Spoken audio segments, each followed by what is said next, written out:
మీ business ఏదైనా మీ ఊర్లో promotion చేయాలంటే అది సుమన్ టీవీతోనే సాధ్యం. ఇప్పుడే సంప్రదించండి. ప్రస్తుతం మనం నారాయణపూర్ మండలం చెల్లాపూర్ గ్రామంలో ఉంది. ఈ గ్రామంలో ఒకే ఇంట్లో తండ్రి కొడుకులు ఇద్దరు మంచాన పడ్డారు. ఇద్దరు నడవలేని పరిస్థితిలో వారికి ఎవరు ఆదుకోలేరు. కానీ వాళ్ళ పరిస్థితి చూస్తే మాత్రం దారుణంగా ఉంది.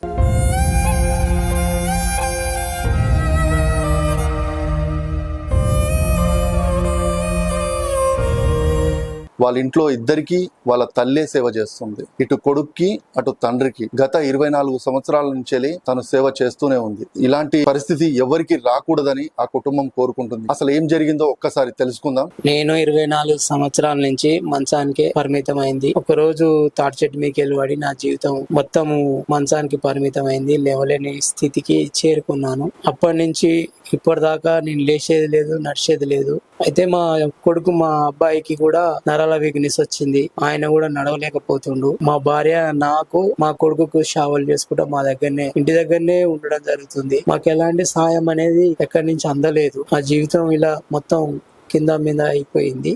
ఇల్లు వైఎస్ రాజశేఖర రెడ్డి ఆయన పరిపాలన ఉన్నప్పుడు ఆదర్శ గ్రామంలో ఇల్లు వచ్చింది. 2 అరలు ఇల్లు కట్టుకున్నాము. ఆ ఇంట్లో మాత్రమే ఉంటున్నాము. ఎలాంటి ఆస్తులు లేవు మాకు దాతలు కానీ మాకు ముందుకొచ్చి మమ్మల్ని ఆదుకోవాలని ఆశపడుతూ ఉన్నాము. నా పేరు సూర్యప్రవీణ్.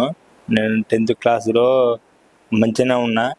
అయితే ఫస్ట్ ఇయర్ స్టార్టింగ్ లో ఇక వస్తుంటే ఇక నడవలేకపోయినా. ఇక బంజరేస్ పోయినా, నిమ్స్కి పోయినా. నిమ్స్కి పోతే ఇక ఏం చెప్పకపోతే ఇక తక్కువ కదా అని చెప్పేసిన తర్వాత ఇక ఇంటికి వచ్చేసిన.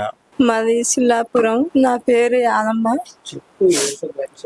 మాది సమస్త నారాయణపురం మండలం.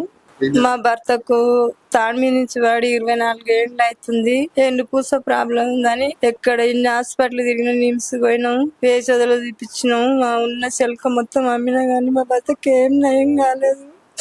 ఇంకా రోజు మందులు ఆడుకుంటుండు. మందులకు కూడా ఒకప్పుడు తెచ్చుకుందామంటే కూడా పైసలు లేకుండా అయిపోతున్నాయి. నాకు చేసేటోళ్ళు ఎవరు లేరు. నాకు 2 కొడుకులు.